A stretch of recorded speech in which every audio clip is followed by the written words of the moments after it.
Hello friends, வணக்கம். Welcome to Eva சமையல். எல்லோரும் நல்லா இருக்கீங்களா? இன்றைக்கி நம்ம சேனலில் பூண்டு யூஸ் பண்ணி நம்ம வீட்டில் பெருந்தொல்லையாக இருக்கிற கரப்பாம்பூச்சி, பல்லி, எலி, கொசு இதெல்லாம் ஒரே நைட்டில் எப்படி ஓட ஓட வரட்டுறதுன்னு பார்க்கலாம். ரொம்பவே எஃபெக்டிவான ரெமெடி தாங்க இது. நம்ம வீட்டில் வந்து கரப்பாம்பூச்சிலாம் வர ஆரம்பிச்சிருச்சு அப்படின்னா அது அவ்வளோ ஈஸியாக நம்ம வீட்டை விட்டு போகவே செய்யாதுங்க. நம்மளும் கடைகளில் அதிக காசு கொடுத்து கிட்ஸ் ஸ்ப்ரே அந்த மாதிரி ஸ்ப்ரே எல்லாம் வாங்கி யூஸ் பண்ணுவோம். நம்ம வீட்டில் பாத்ரூமில் வந்து கரப்பாம்பூச்சி தொந்தரவு இருக்கும்போது அதிலெல்லாம் நம்ம வந்து ஸ்ப்ரே பண்ணி அதை அழிச்சு விட்டுறலாம்.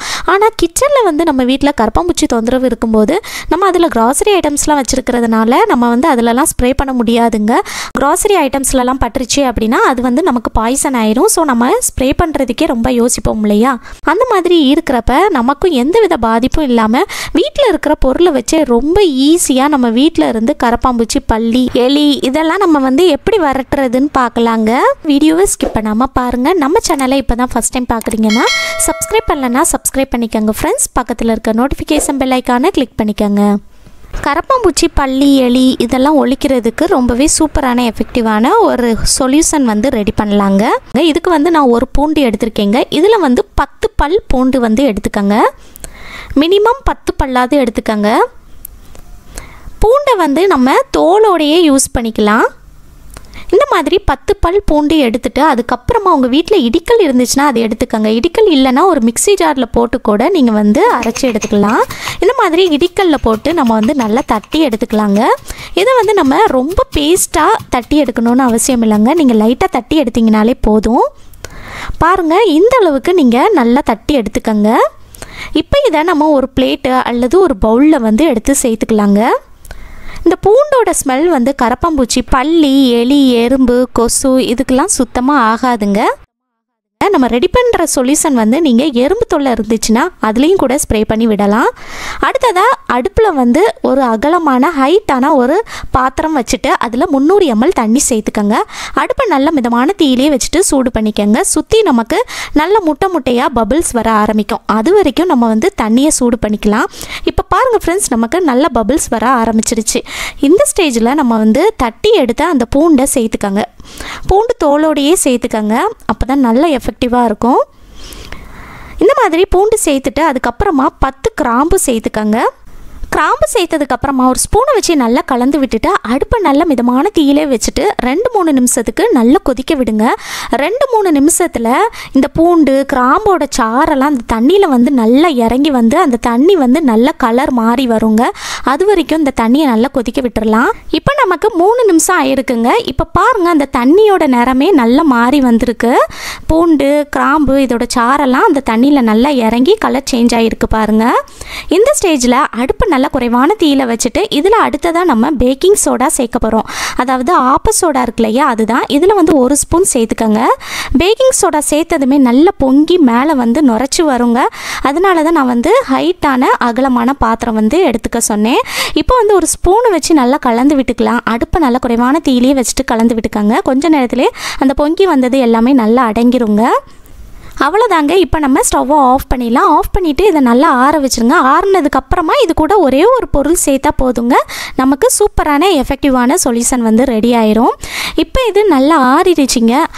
அடுத்ததாக ஒரு பவுல் எடுத்துக்கோங்க. இதில் நம்ம ஒரு வடிகட்டி வச்சுட்டு நம்ம இதை நல்லா ஃபில்ட்ரு பண்ணி எடுத்துக்கலாங்க. இதை கையை வச்சே நல்லா ப்ரெஸ் பண்ணி அந்த சாறு எல்லாத்தையுமே நல்லா ரிலீஸ் பண்ணிடுங்க. இந்த வேஸ்ட்டை தூக்கி போட்டுறாதீங்க. இதையும் நம்ம வந்து யூஸ்ஃபுல்லாக பயன்படுத்தலாங்க. நான் வந்து வீடியோவோட லாஸ்ட்டில் வந்து அதை ஷேர் பண்ணியிருக்கேன். வீடியோவை ஸ்கிப் பண்ணாமல் பாருங்கள். இதை வந்து இது போல் ஒரு சின்ன பவுலு அல்லது ஒரு சின்ன பிளேட்டில் வச்சுட்டு ஓரமாக எடுத்து வச்சுக்கோங்க. இப்போது அடுத்ததாக கடைசியாக நம்ம இதில் என்ன சேர்க்க போகிறோம்னு பார்த்தீங்கன்னா ஷாம்பு இருக்கு இல்லையா, அதுதான் சேர்க்க போகிறோங்க. நீங்கள் வந்து என்ன ஷாம்பு யூஸ் பண்ணுறீங்களோ எது வேணாலும் சேர்த்துக்கலாம். நான் வந்து பேண்டின் ஷாம்பு எடுத்திருக்கேங்க. இதில் வந்து 1 ஸ்பூன் அளவுக்கு எடுத்து சேர்த்துக்கலாம். இந்த ஷாம்பு சேர்த்துட்டு இதை வந்து நல்லா மிக்ஸ் பண்ணி விட்டுறலாங்க. நம்ம இதில் சேர்த்துருக்கிற 4 பொருளுமே கரப்பாம்பூச்சி, பல்லிகளுக்கு சுத்தமாக ஆகாதுங்க. ஸோ அது எல்லாமே அழிஞ்சிடுங்க நீங்கள் அதுக்கு மேலே ஸ்ப்ரே பண்ணும்போது. அது மட்டும் இல்லாமல் எலிகளுக்குமே சூப்பரான எஃபெக்டிவான சொல்யூஷன் தான் இது. இப்போ அடுத்ததாக நம்ம வந்து இந்த வேஸ்ட்டு தனியாக வச்சுருக்கோம் பார்த்தீங்களா, அதுலேயும் ஒரு 1/2 ஸ்பூன் அளவுக்கு ஷாம்பு எடுத்து சேர்த்துக்கோங்க. சேர்த்துட்டு இதை வந்து நல்லா மிக்ஸ் பண்ணிக்கலாங்க. மிக்ஸ் பண்ணிவிட்டு இதை வந்து தனியாக எடுத்து வச்சுக்கோங்க. நம்ம லாஸ்ட்டாக இதை வந்து எப்படி யூஸ் பண்ணுறதுன்னு பார்க்கலாம்.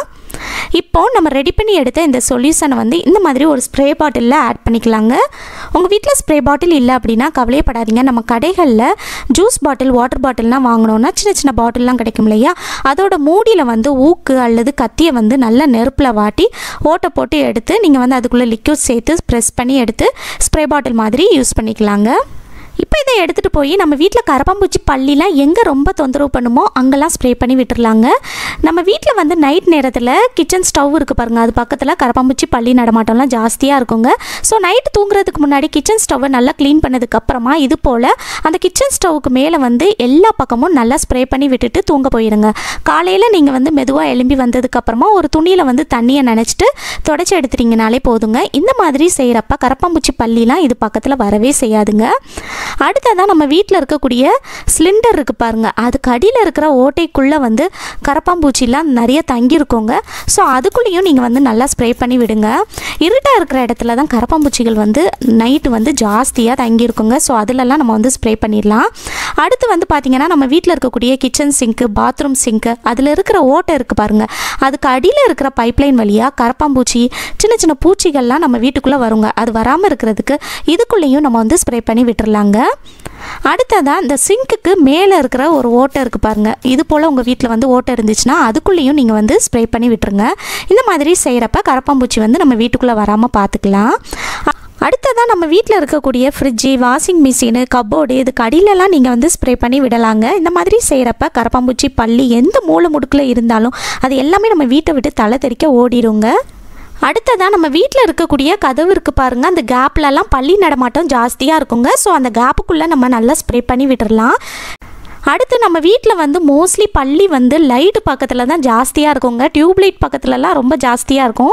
ஸோ டியூப்லைட் பக்கத்தில் நீங்கள் வந்து இது போல் ஸ்ப்ரே பண்ணி விடலாம். டியூப்லைட்டுக்கு மேலே வந்து ஸ்ப்ரே பண்ணாதீங்க, தண்ணி வந்து அதுக்கு மேலே பட வேணாம். டியூப்லைட்டுக்கு கீழே இருக்கிற அந்த செவுரு இருக்குது பாருங்கள், அந்த டியூப்லைட்டை ஒட்டி கீழே இருக்கிற செவரில் வந்து இது போல் நீங்கள் வந்து அப்படியே லைனாக நீங்கள் வந்து ஸ்ப்ரே பண்ணி விட்டீங்க அப்படின்னா இந்த வாடை வந்து அதில் இருந்துக்கிட்டே இருக்கிறதுனால பள்ளி வந்து அந்த லைட்டு பக்கத்தில் வரவே செய்யாதுங்க. இது போல் உங்கள் வீட்டில் பள்ளி, கரப்பாம்பூச்சிலாம் எங்கெல்லாம் வருமோ அங்கெல்லாம் ஸ்ப்ரே பண்ணி விட்டீங்க அப்படின்னா பள்ளி, கரப்பாம்பூச்சி எல்லாமே காணாமலே போயிடுங்க. கண்டிப்பாக ட்ரை பண்ணி பாருங்கள். அடுத்ததாக நம்ம வீட்டில் இருக்கக்கூடிய பாத்ரூமில் வந்து மேலே வந்து இது போல் ஒரு ஓட்டை இருக்குங்க, அது வழியாக பள்ளிலாம் வருங்க. ஸோ நான் வந்து அதில் வந்து ஸ்ப்ரே பண்ணி விடுறேன். இது போல் உங்கள் வீட்டில் எங்கெல்லாம் பள்ளி தொந்தரவு இருக்குமோ அங்கெல்லாம் ஸ்ப்ரே பண்ணி விடுங்க. நம்ம வீட்டில் வந்து பார்த்திங்கன்னா பாத்ரூமில் வந்து பள்ளி நடமாட்டம் ஜாஸ்தியாக இருக்குங்க. ஸோ நான் வந்து பாத்ரூமில் மேலே வந்து சுற்றி இது போல் ஸ்ப்ரே பண்ணி விடுறேங்க. இந்த மாதிரி நம்ம வந்து மேலே சுவரில் வந்து இது போல் ஸ்ப்ரே பண்ணி விடும்போது நம்ம சேர்த்துருக்கிற பூண்டு, பேக்கிங் சோடா, அந்த கிராம்பு, ஷாம்பு, அந்த வாடை அதில் இருந்துக்கிட்டே இருக்கிறதுனால பள்ளி எல்லாமே நம்ம வீட்டை விட்டு தலை தெறிக்க ஓடிடுங்க. அடுத்ததான் நம்ம வீட்டில் இருக்கக்கூடிய கிச்சன் ஜன்னல், ரூம் ஜன்னல், பாத்ரூம் ஜன்னல் இதெல்லாம் ஓப்பன் பண்ணி வச்சுருக்கப்ப அது வழியாக பள்ளி, அது மட்டும் இல்லாமல் எலியுமே இது வழியாக வருங்க. ஸோ இதுக்கு வெளியே வந்து இந்த மாதிரி நல்லா ஸ்ப்ரே பண்ணி விட்டுருங்க. நம்ம வீட்டில் ஜன்னல்லாம் ஓப்பன் பண்ணி வச்சுருக்கோம் அல்லது ஜன்னலை வந்து க்ளோஸ் பண்ணி வச்சுருந்தாலும் அதில் ஏதாவது சின்ன கேப் இருந்தாலும் அது வழியாக கொசு வந்து நம்ம வீட்டுக்குள்ளே வந்துருங்க. அந்த மாதிரி வராமல் இருக்கிறதுக்கு நம்ம வீட்டில் இருக்கிற விண்டோஸ் இருக்குது பாருங்கள், இந்த ஜன்னலில் வெளியே அந்த கம்பிலெல்லாம் நீங்கள் வந்து இந்த மாதிரி நல்லா ஸ்ப்ரே பண்ணி விடுங்க. அந்த ஜன்னல் முழுக்க இந்த மாதிரி சுற்றி ஸ்ப்ரே பண்ணி விட்டீங்க அப்படின்னா இந்த வாசனை வந்து அதில் இருந்துக்கிட்டே இருக்குங்க. அதனால் பார்த்திங்கன்னா கொசு வந்து நம்ம வீட்டுக்குள்ளே வராமல் பார்த்துக்கலாம். இதே போல் நீங்கள் வந்து ரூமில் இருக்கிற ஜன்னல், கிச்சனில் இருக்கிற ஜன்னல், பாத்ரூமில் இருக்கிற ஜன்னல் இதுக்கு வெளியிலலாம் கூட நீங்கள் வந்து நல்லா ஸ்ப்ரே பண்ணி விடலாம். இந்த மாதிரி செய்கிறதுனால இதோட வாசனை அதில் இருந்துக்கிட்டே இருக்குங்க. ஸோ நம்ம கொசு தொல்லை இல்லாமல் இருக்கலாங்க. அடுத்ததான் நம்ம வீட்டில் இருக்கிற கதவு இருக்குது பாருங்கள், அது வந்து லைட்டாக நமக்கு ஓப்பன் பண்ணியிருந்தாலும் அது வழியாக கொசு, எறும்பு, அது மட்டும் இல்லாமல் எலியுமே வருங்க. ஸோ அந்த மாதிரி வராமல் இருக்கணும் அப்படின்னா நம்ம வந்து இந்த ஃப்ரண்ட் டோர்லேயும் பேக் டோர்லேயும் நம்ம வந்து சுற்றி எல்லா பக்கமும் நல்லா ஸ்ப்ரே பண்ணி விட்டுறலாங்க. கதவுல வந்து பார்த்திங்கன்னா அடிப்பக்கத்தில் நமக்கு கேப் இருக்கும் பாருங்கள், அது வழியாகவும் கொசு வந்து நம்ம வீட்டுக்குள்ளே வருங்க. ஸோ இந்த மாதிரி கதவுல வந்து சுற்றி எல்லா கேப்புக்குள்ளேயும் நம்ம வந்து நல்லா ஸ்ப்ரே பண்ணி விட்டுறலாம். இந்த மாதிரி கதவுல அடியில், சைடில் எல்லா பக்கமும் இந்த மாதிரி ஸ்ப்ரே பண்ணி விட்டுருங்க. முன்பக்கத்தில் இருக்கிற கதவுல ஸ்ப்ரே பண்ண மாதிரி பின்பக்கத்தில் இருக்கிற கதவுலையும் நம்ம வந்து சுற்றி எல்லா பக்கமும் நல்லா ஸ்ப்ரே பண்ணி விட்டுறலாங்க. ஒரு சின்ன கேப் இருந்தால் கூட அது வழியாக நம்ம வீட்டுக்குள்ளே கொசு வருங்க. ஸோ இந்த மாதிரி நீங்கள் ஸ்ப்ரே பண்ணுறதுனால கொசுவும் நம்ம வீட்டுக்குள்ளே வராமல் பார்த்துக்கலாம். அது மட்டும் இல்லாமல் எந்தவித பூச்சுமே நம்ம வீட்டுக்குள்ளே வந்து வராமல் பார்த்துக்கலாங்க. இந்த மாதிரி சுற்றி நல்லா ஸ்ப்ரே பண்ணி விட்டுருங்க. அடுத்ததான் நம்ம வீட்டில் வந்து கார்டன்லாம் வச்சுருந்தோம் அப்படின்னா அதில் வந்து எலி தொந்தரவுலாம் ஜாஸ்தியாக இருக்கும் இல்லையா? ஸோ எந்த செடி பக்கத்தில் உங்களுக்கு ரொம்ப எலி தொந்தரவு ஜாஸ்தியாக இருக்கோ அதில் கூட நீங்கள் வந்து இந்த மாதிரி ஸ்ப்ரே பண்ணி விடலாம். இந்த மாதிரி செய்கிறதுனால நம்ம வீட்டில் வந்து கார்டன்லேயுமே எலி தொந்தரவு இருக்காதுங்க. கண்டிப்பாக ட்ரை பண்ணி பாருங்கள், சூப்பராக ஒர்க் அவுட் ஆகும்.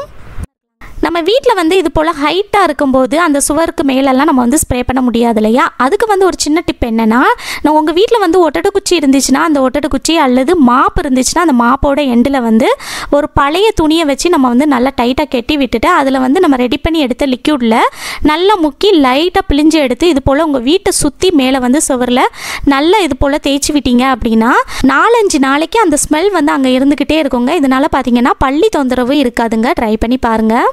அடுத்ததான் நம்ம வேஸ்ட்டை வந்து தனியாக எடுத்து வச்சுருந்தோம் இல்லையா? அதை வந்து எப்படி யூஸ் பண்ணுறதுன்னு பார்க்கலாம். ஒரு நியூஸ் பேப்பர் எடுத்துருக்கேங்க. இதை வந்து சின்ன பீஸாக நம்ம வந்து கட் பண்ணி எடுத்துக்கலாம். இது போல் நல்லா மடக்கி நீங்கள் வந்து சின்ன சின்ன பீஸாக கட் பண்ணி எடுத்துக்கோங்க.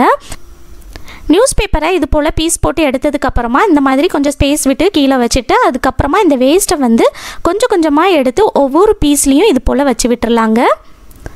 இந்த மாதிரி வச்சுட்டு அதுக்கப்புறமா இதை வந்து ஒன்று ஒன்றா எடுத்துகிட்டு போய் நம்ம வீட்டில் கரப்பாம்பூச்சி பள்ளிலாம் எங்கே நடமாட்டம் ஜாஸ்தியாக இருக்குமோ அங்கெல்லாம் நம்ம வந்து வச்சு விட்டுறலாம். ஃபஸ்ட்டு வந்து நம்ம வீட்டில் க்ராசரி ஐட்டம்ஸ் மசாலா பருப்புலாம் ஸ்டோர் பண்ணி வச்சுருப்போம் இல்லையா? அந்த செல்ஃபில் வந்து பள்ளி கரப்பாம்பூச்சி நடமாட்டம்லாம் ஜாஸ்தியாக இருக்குங்க. ஸோ அதில் இது போல் நீங்கள் வந்து ஒரு பீஸ் எடுத்து வச்சு விடுங்க. இந்த மாதிரி செய்கிறப்ப கரப்பாம்பூச்சி பள்ளி நடமாட்டம் இருக்காதுங்க. அடுத்ததான் நம்ம வீட்டில் வந்து கிச்சன் ஸ்டவ்வுக்கு மேலே வந்து ஸ்ப்ரே பண்ணி விட்டோம் இல்லையா? ஸ்டவ்வுக்கு அடியிலையும் இது போல் நம்ம ரெடி பண்ணி எடுத்ததை ஒரு பீஸ் எடுத்து வச்சு விட்டுருங்க. அதே போல் நம்ம வீட்டில் வந்து அவன்லாம் வச்சுருந்தோம் அப்படின்னா அதுக்கு அடியிலெல்லாம் கரப்பாம்பூச்சி நடமாட்டம் ஜாஸ்தியாக இருக்குங்க. ஸோ இந்த மாதிரி அவன்லாம் வச்சுருந்தீங்க அப்படின்னா அதுக்கு அடியிலையும் நம்ம ரெடி பண்ணி எடுத்ததை ஒரு பீஸ் எடுத்து வச்சு விட்டுருங்க. இதே போல் ஃப்ரிட்ஜு, வாஷிங் மிஷின் இதுக்கு அடியிலெல்லாம் கூட நீங்கள் வந்து வச்சு விடலாங்க. இதோட ஸ்மெல் வந்து பார்த்திங்கன்னா 4-5 நாளைக்கு இருக்குங்க. ஸோ நம்ம வீட்டு பக்கம் ஒரு கரப்பாம்பூச்சி கூட வராதுங்க. நம்ம வீட்டில் இருந்தால் கூட அது எல்லாமே காணாமலே போயிடுங்க. கண்டிப்பாக ட்ரை பண்ணி பாருங்கள். அடுத்ததான் நம்ம வீட்டில் வந்து கரப்பாம்பூச்சிலாம் ஜாஸ்தியாக இருக்கிறப்ப நம்ம வீட்டில் இருக்கக்கூடிய ரூம், கட்டில், கபோர்டு இதுக்கு அடியிலலாம் கூட நடமாட்டம் இருக்குங்க. ஸோ கட்டில், கபோர்டு இதுக்கு அடியிலலாம் நீங்கள் வந்து ஒரு பீஸாக எடுத்து வச்சு விட்டுருங்க. கண்டிப்பாக ட்ரை பண்ணி பாருங்கள், சூப்பராக ஒர்க் அவுட் ஆகுங்க. இந்த வீடியோ உங்களுக்கு ரொம்பவே யூஸ்ஃபுல்லாக இருந்திருக்கும்னு நினைக்கிறேன். பிடிச்சிருந்துச்சுன்னா லைக் பண்ணிக்கோங்க. உங்கள் ஃப்ரெண்ட்ஸ் கூடயும் ஃபேமிலி மெம்பர்ஸ் கூடயும் ஷேர் பண்ணிக்கோங்க. நம்ம சேனலை இப்போ தான் ஃபஸ்ட் டைம் பார்க்குறீங்கன்னா சப்ஸ்கிரைப் பண்ணலன்னா சப்ஸ்கிரைப் பண்ணிக்கோங்க ஃப்ரெண்ட்ஸ். பக்கத்தில் இருக்க நோட்டிஃபிகேஷன் பெல் ஐக்கானை கிளிக் பண்ணிக்கோங்க. தேங்க்யூ.